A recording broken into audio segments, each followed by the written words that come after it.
I really don't want to talk about this, but I feel like I need to finally sit down and talk about it. Everybody else talked about it. I really didn't since the whole situation came out. David is my friend, my very good friend. And I know that there are certain things about David that are questionable, that are problematic, but most of those questionable things relate to his past before he became a Christian, right, like 25 years ago. And the others relate to him and his personality disorder. For those who do not know, uh, David has an antisocial personality disorder. So technically, medically, psychologically, psychiatrically, David Wood is incapable of actually expressing proper feelings the way the vast majority of humans do. It could be seen as a defect, right? He if there is a reasonable reason to be afraid of something, David doesn't feel that. He actually genuinely does not feel that. He does not feel fear. It's not just him ignoring the fear. He genuinely does not feel it. The feeling doesn't ever arise. I actually had a long conversation with this about this with David a long time ago, like 2 years ago or so, when I met up with him and we were driving together. And I, off the record, I feel like I should have recorded that, but off the record, asked him about how his antisocial personality disorder actually is in the real life. So I asked him different questions. I asked him about sadness, remorse, fear, love, and different things like that. And I've pointed out that I can be very, I can be quite sentimental. I can feel very strongly about different things, such as empathy or sadness, or even fear. So I asked him about these things, and I asked him, for example, what happens when you watch a horror movie that is like genuinely scary, that everybody finds universally scary. And his response was, for example, that he doesn't feel fear about it; he just gets a kick out of it. He just feels like, oh, this is interesting, this is intriguing.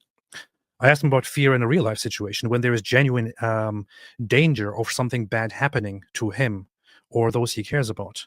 He said he doesn't feel fear. He does feel that things might go wrong, but he doesn't feel that very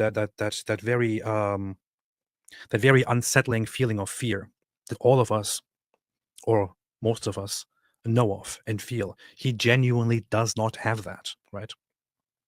He genuinely does not feel that thing emerging.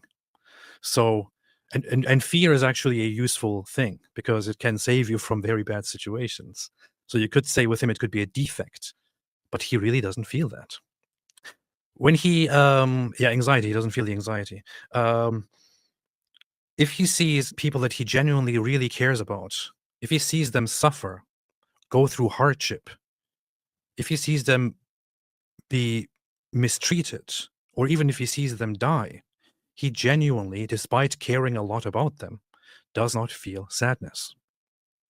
If he ends up doing something bad to somebody, he does not feel that he doesn't have the feeling that something bad happened. He doesn't have the deeply rooted feeling that, oh no, this was bad. Oh, I shouldn't have done that. Oh no. And he does actively think about it and think, okay, I should not have done that. That was not right. That's not correct. I need to fix that. But he doesn't feel emotional about it. And all of this is only because he has an antisocial personality disorder. This is actually what's so remarkable about David. And I specifically didn't want David on here because I'm going to say a few good things about him. And usually when you say good things about David, he gets all weird and rude. So David has actually been a very significant person in my life over the last many years that I took quite some inspiration from, and who changed my mind a lot about things. He also actually is directly a testament to me of how much faith, Christianity, Christ can change somebody. This is a guy who, prior to being a Christian, would have, for no reason, gone and just beat somebody bloody, possibly to death. He explained these emotions that he has. Now I use emotions, but so it's not completely completely devoid of emotions. He does have certain things that drive him to do messed up things, for example, just for his own pleasure and all that. But he suppresses it. He is in control of it because he has learned morality that he abides by. Prior to his conversion to Christianity, he was somebody who would just do whatever he wants to do.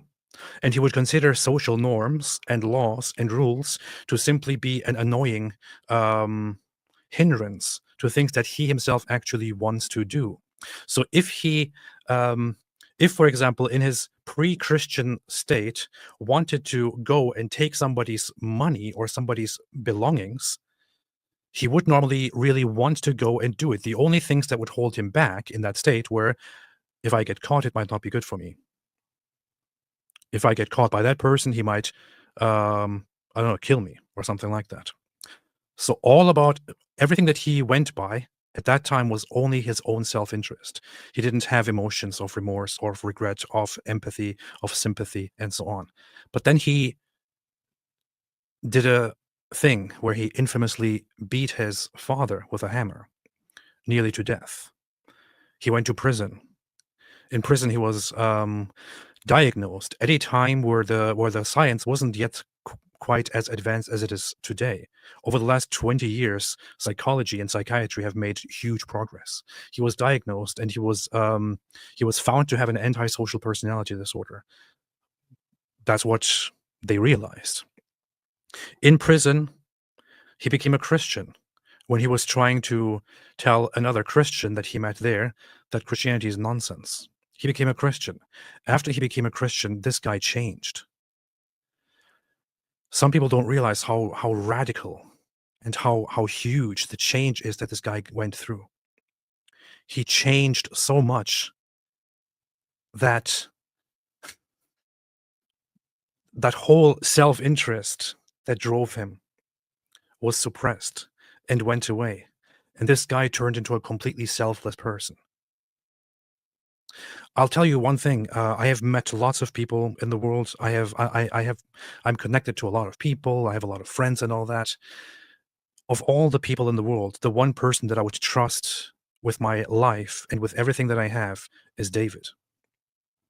But when I met him first, and when I was supposed to meet him in person for the first time, I was kind of worried about it. I was kind of wondering how it is to be around somebody with an antisocial personality disorder. As I met him and further connected with him, I realized how amazing this guy is. If he has money and he realizes that somebody else doesn't have money and needs it, he will give it away, even at risk of losing it all. If he wants to do something, if he wants to go live, if he wants to dedicate his time to something that he really cares about, that he really wants to do, but at that very same time somebody else asks him for a favor, he will leave that thing that he wants to do and will go and help that other person.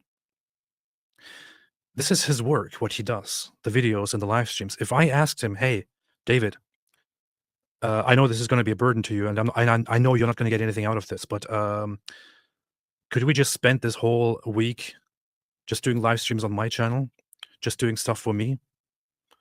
He wouldn't even ask for anything in return. He would say, "Yeah, sure."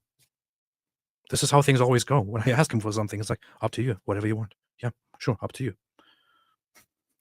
He takes care of people. He takes care of people's needs. He does so much behind the scenes that people are not aware of taking care of people's needs. He watches out for other people's responsibilities if they can't take care of themselves. He stepped in when I needed somebody to tell me, "Hey, don't do that. That is wrong." He stepped in and gently told me, "Hey, don't do it. Don't do it. You might regret it."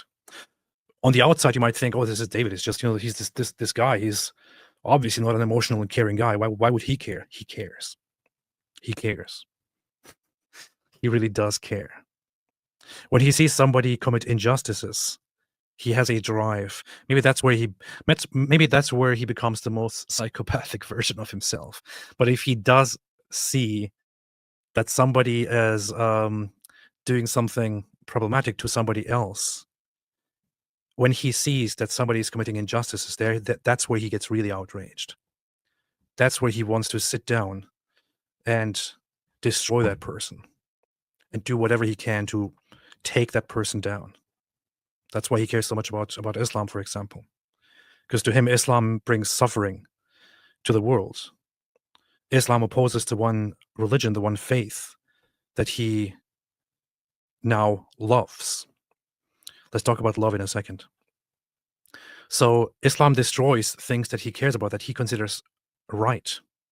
So he feels that it is his need to fight it with whatever he has, fight it in any way he can.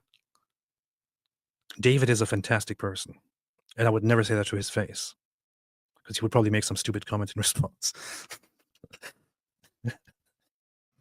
But I'm sure he's not going to watch this anyway, because he never watches somebody else's live streams. So I can say whatever I want now. I know, right? Mike Rodringer said if David Wood was here to hear AP's words, he would act edgy. Yeah, that's what he would do. He'd be like, "Shut up, man. That's very gay." That's what he would say. He would say, "What's wrong with you?" That is how David is. Which is why wherever I go, I went on Mad Fred on Pints with Aquinas. I told him to also invite David, and he did. Thanks to him, and thank God. When I went to Charlie Kirk, when Charlie Kirk invited me, I told him to also invite David. Wherever I go, I tell people to also invite David. Because I think David is better than me in every single way. And I think that he's a genuinely wonderful person because of his faith and because of how much he dedicated himself to his faith, how much he dedicated himself to making things right for his faith, for what he believes to be true and to be right. Let's just jump right into it, okay? There's an article in which it is claimed that David told people during a recent live stream that he raped 2 girls and that he boastfully and gleefully, without any remorse, did so. And it's a very inflammatory, I've used that word. It's a very inflammatory article that is just pure character assassination and is also full of lies and presents David's recent revelations in a pretty messed up way, in a very misleading way. And I saw the owner or the namesake woman of that news site, Royce Report, today talk about this matter and kind of have a back and forth with David Wood and also even with Mike Winger. So here is the back and forth that happened on Twitter that I saw earlier. Her site wrote an article about David. In the article, she calls him an unrepentant whatever. Then she apparently contacts David for a discussion or an interview. So David posted, "Julie Royce, rapist, you're an evil, unrepentant child rapist." Also Julie Royce, "Hey, want to do a show with me?" LOL, why would anyone want to do a show with a woman who platforms evil, unrepentant child rapists? No means no. Let's see what the email says that she sent. "Hi, David. Would you be open to a discussion with me about you and your ministry following the last kerfuffle? Obviously, we have a difference in perspective, but I am open to listening and engaging respectfully about it. If you're up for it, we could record a podcast. I think it could be helpful for all involved, including those trying to make sense of everything. Thanks for considering, Julie." She doesn't quite sound as nice otherwise, nor does her website. "I was trying to be gracious and allow you an opti to speak to the issue, which several of your followers requested. I think many are confused about what disqualifies someone from ministry, post conversion, but the fact you used my invitation in this way speaks volumes." Quit stalking me. No means no. Julie Royston said, "Following our story on David's confession, he raped teen girls prior to converting." Look, here she uses the language again. I mean, seriously. "Some urge me to interview Wood. Many are confused on what DQs person from what disqualifies person from ministry. So I thought it could be helpful." Why is she doing these things? She can just type a regular tweet without shortening things weirdly for no reason at all. "Wood used sincere invite to score points with followers. This speaks volumes." To which Mike Winger, the great villain, responded, "Your report, which I just read, very much came off as a hit piece and not an accurate telling of what happened. You would come off that article thinking David was casually chatting about it like it was just another fact, as if he went to McDonald's Tuesday and also raped 2 girls." Several inaccuracies in the article, really bad actually. Wow. And that even David's worst enemy showed up to defend him is incredible. Let's read the article here. Christian apologist David Wood confesses he raped girls prior to his conversion in shocking live stream. Now, anybody who reads this, what do you understand from it? Without knowing the context, what you will understand from it is that he actually sexually assaulted and forcibly had sex with girls. right? That's what you will get. That's what you will take away from this. This is just such a sloppy, poor clickbait title here. That's what it is. That's exactly what you will take away from it.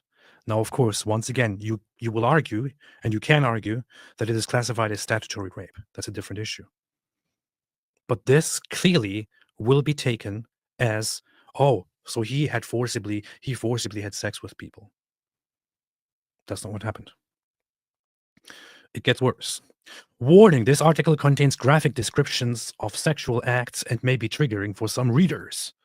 Christian apologist David Wood, known for his large platform and prison conversion, shocked viewers when he openly confessed during a live stream. Is that I assume that is the last stream, yes. That he raped 2 girls, ages 13 and 15, prior to his conversion. He described the acts in disturbing detail without any seeming remorse. Oh no! A psychopath!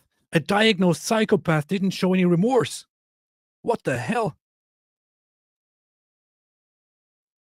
What kind of stupid journalism is this? I mean, AI is better nowadays than these freaking journalists, man. Look at this. Here, I just Googled this here. Can someone with antisocial personality disorder feel remorse? Individuals with antisocial personality disorder generally lack the capacity to feel remorse for their actions. Dude, this is the most basic response that you get from the AI, which appeals to the primary sources here, by the way, which are, directly actually medical, psychiatric sources. I mean, apparently, if you Google something nowadays, you are better than a professional journalist. This professional journalist knows that David has an antisocial personality disorder, but then also says that he described the acts in disturbing detail without any seeming remorse. He cannot feel remorse, you idiots.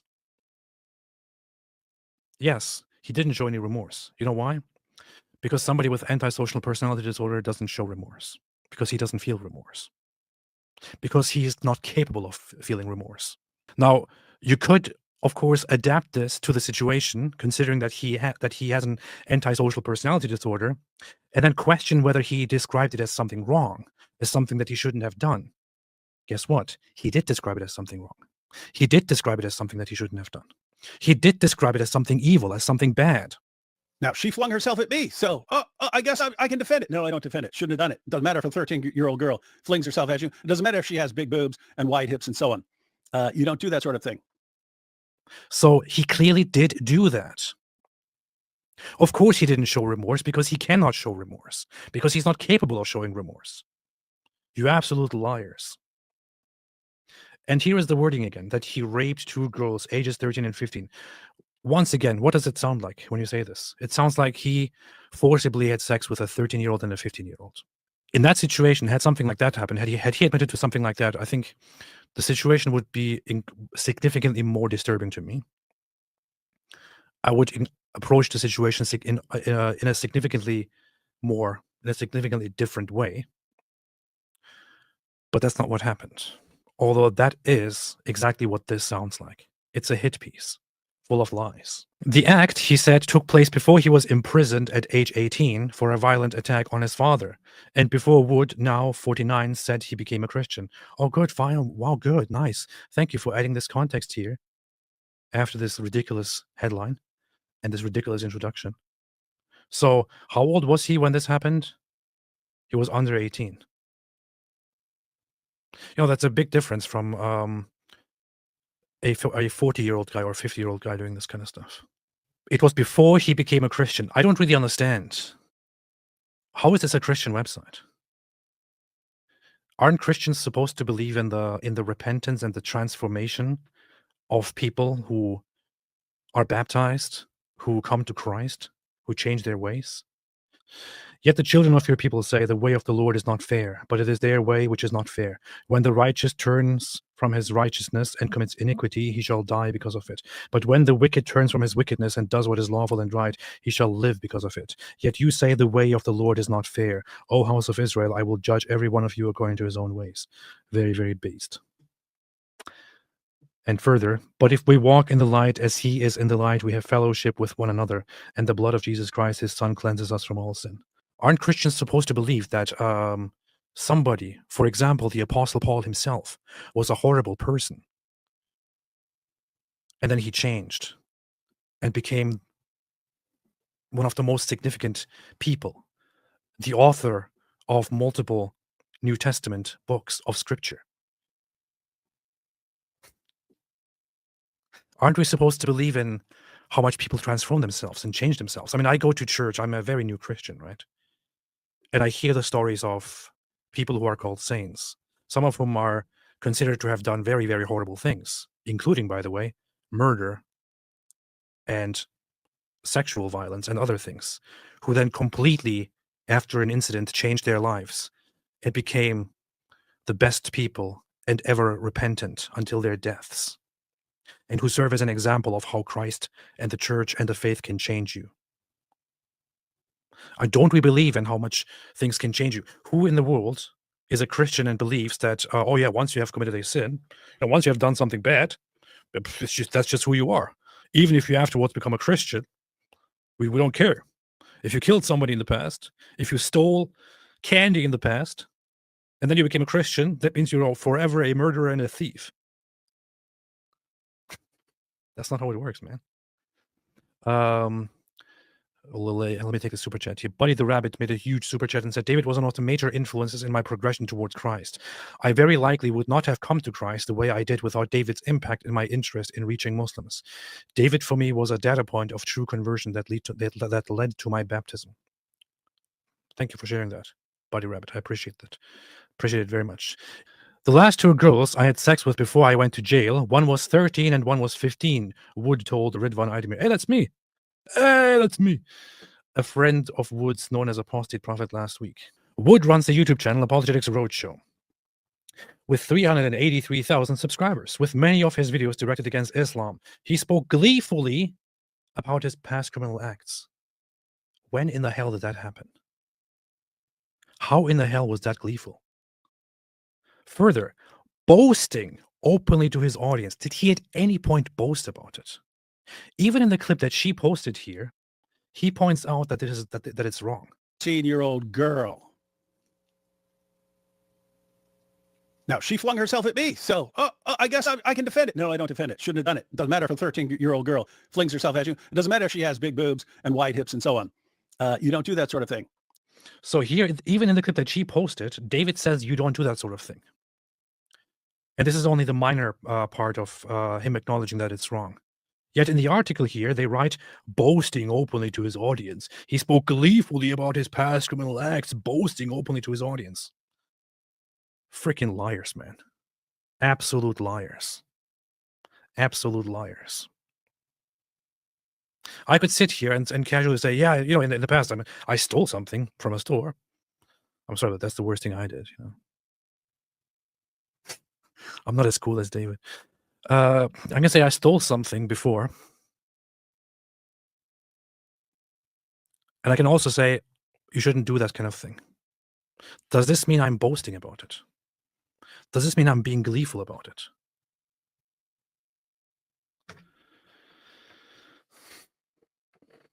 I'm pretty sure that he could sue these guys for this article. This is just pure defamation. He did not express remorse, but rather seemed to take pride in his admissions. What the heck? When did this happen? I don't care. One was 13 and one was 15. I didn't care back then. Wow. All right, let's listen to the whole thing again. Before Allah was out on bond, before I was your stuff to jail, I don't care. One was 13 and one was 15. So when Muhammad Ijad played... So, did you guys hear what just happened? Let me play this again. So here's how the quote starts. I don't care. One was 13 and one was 15. Look how the I don't care is placed here as if it was about how much he doesn't care about what he did. That's not what this is about. What? Last two girls I had sex with before I went to jail. One... Dude. I said dude and tried to stop him. I didn't know what he was going to say. But I tried to stop him because I didn't want him to talk randomly about things that he did in the past. No matter what it is. Taking other people into consideration, thinking it's unnecessary to just lay everything out here. I had no idea what he did and what he was going to say. I just said, dude, to stop him and urge him to think about this for a second. To which he responds with, What? I don't care. With I don't care. So his response, I don't care, is to me trying to stop him. That's what his I don't care statement is about. One was 13. They, the author of this article, included it into this context here as if it was him saying that he doesn't care about what he did. You sick, filthy liars. I hope you get sued and destroyed, man. This is a blatant lie. A blatant lie. That's what it is. But then it continues. They make it look like here he suddenly remembers how to use proper citations, right? Or quotations. Then it continues. He also includes this here. I didn't care back then. One was 13 and one was 15. I didn't care back then. Okay, that's fair. That's fair. But this here, the I don't care part, is a complete misrepresentation. Yes, he didn't care back then. He never said that he doesn't care today. That's complete nonsense. It's a lie. Diagnosed with antisocial personality disorder, Wood told his audience he rejected conventional moral rules and described himself as a sociopath in the past. This is very interesting. Now, let's keep this here and go very, very low, very down low to the bottom of this article. Look at this. They issued a correction here. We initially stated that Wood rejects moral conventions. Are you guys reading this? We initially stated that Wood rejects moral conventions, but changed to rejected, showing his change in views. So eventually, upon being called out, they had to correct this part, but they actually initially wrote that David rejects, present, right now, that he rejects moral conventions, that he doesn't care if it's wrong or not. And then they had to correct that. Yes, he didn't care back then. He does care today. That's the entire point of the freaking live stream, you idiots.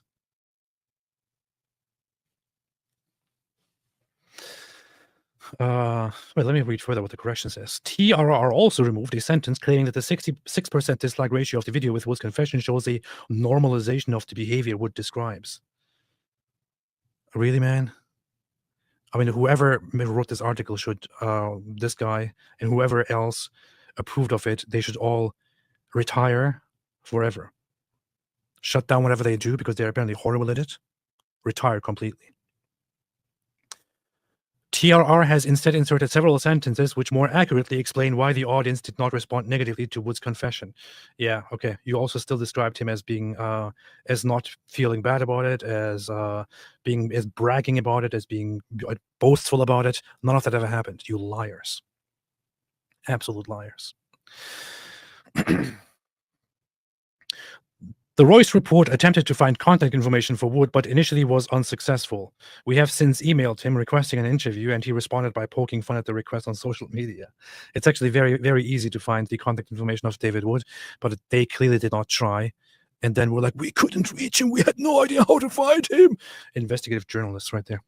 Wood detailed sexually abusing the 15-year-old, saying the 15-year-old, to be fair, she told me she was 17. I eventually knew she was 15. I still didn't care about that girl. I had anal sex with that girl. Do you know what that would be in court? Did he say I still didn't care about that girl? The 15-year-old girl, to be fair, she told me she was 17, but it wouldn't. I eventually knew she was 15. I still didn't care. What the hell? He doesn't even say that. The 15-year-old girl, to be fair, she told me she was 17, but it wouldn't. I eventually knew she was 15. I still didn't care.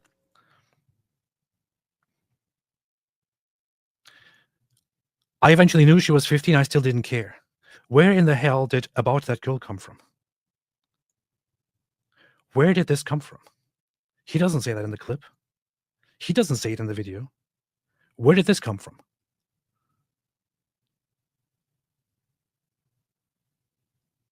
These guys need to be sued. And I will ask David, although you can't make David do something, to do that. That girl. I don't want to listen to that detail. Do you know what that would be in court, guys? Okay. Sam, I'm trying to let you know, dude. What are you scared of? People finding out the truth? Who cares? If you want to condemn me for it, condemn me. I've done all sorts of messed up stuff in my life, guys. The point is, that would be like if it's a minor and you do something like that because she's not able to consent. But can you quickly point out and explain to people that I was during your criminal life before you became a Christian? Yeah, that was my criminal life before I became a Christian. Okay, good. Okay, yeah. So I was bad. That was a bad. You know what? That was a bad thing. It was a bad thing. This is nothing. During the entire live stream, he points out how this was an evil, bad thing.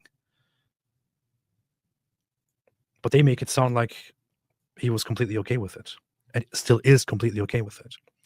And then invent things here. I still didn't care about that girl. He never said that. The clip is literally right there. He never said that.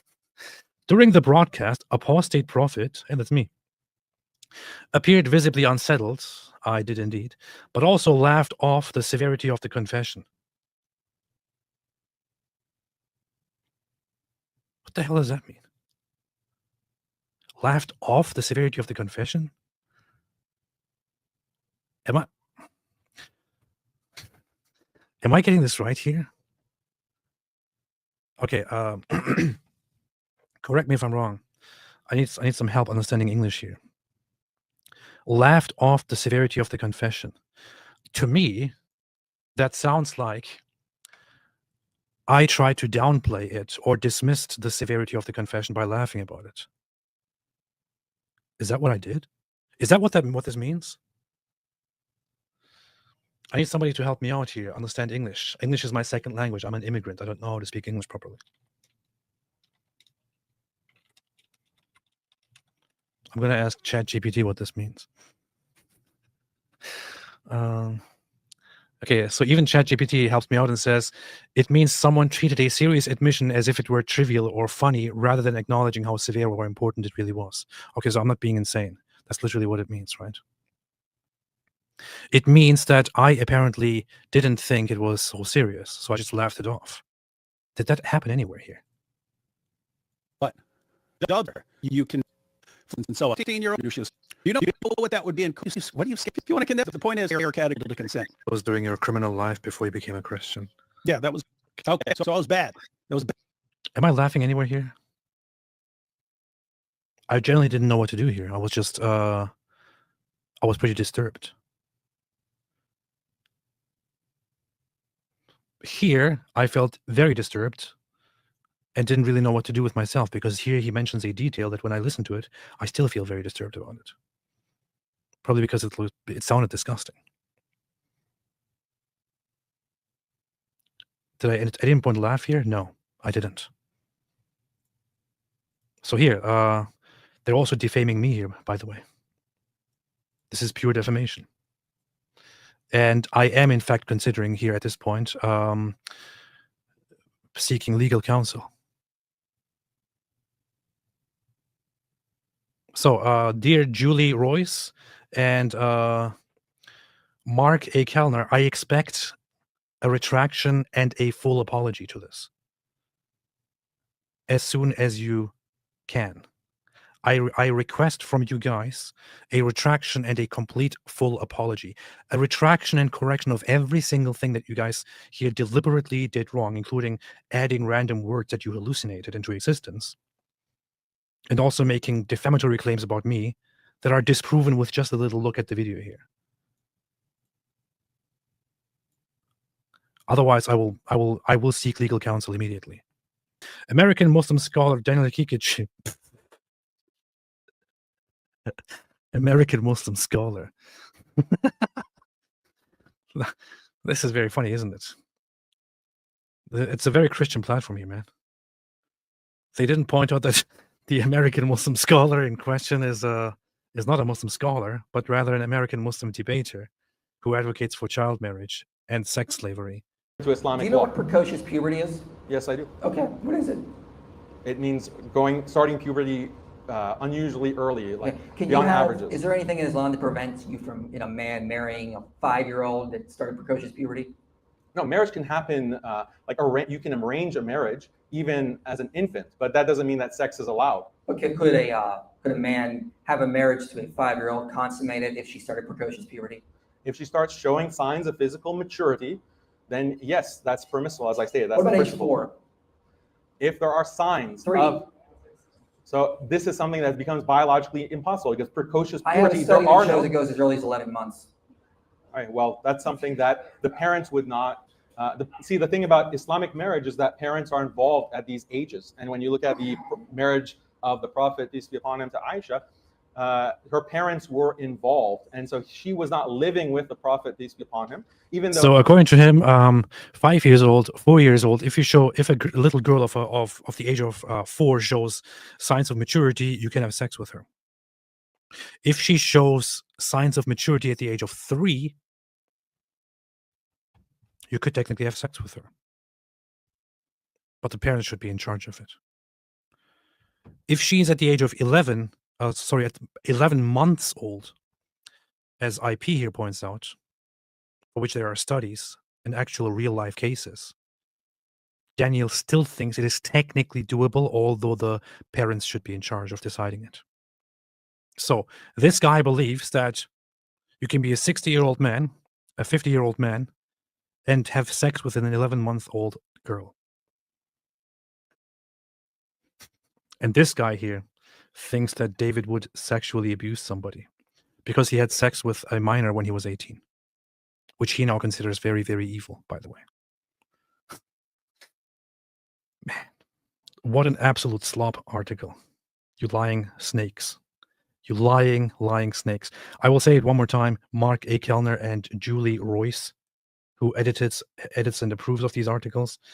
There are multiple cases of misrepresentation and deliberate defamation here in this article. I demand and expect a complete retraction of this, a correction of it, and an extensive apology.